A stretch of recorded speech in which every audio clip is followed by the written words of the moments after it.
U.S. natural gas futures soared 10% to above $6.20 on Monday, the highest in 2 weeks due to a rebound in LNG exports and expectations of higher domestic demand. This follows the 3% drop on Friday that was fueled by forecasts calling for mild weather and low heating demand through mid-November. Average U.S. gas demand, including exports, is set to rise to 101 billion cubic feet per day next week, from 98 billion this week. Berkshire Hathaway Energy's Cove Point LNG plant in Maryland returned to operations on October 28 after a month-long maintenance. While the Freeport plant in Texas is set to at least partially resume production in early to mid-November.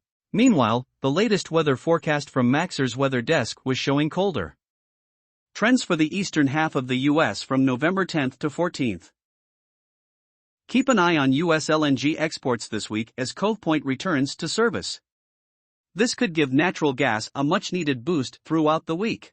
The average amount of gas flowing to U.S. LNG export plants fell to 11.2 billion cubic feet per day in October due to the Cove Point outage, down from 11.5 billion cubic feet per day in September and well below the monthly record of 12.9 billion cubic feet per day in March. This figure could jump this week, giving natural gas a much-needed boost.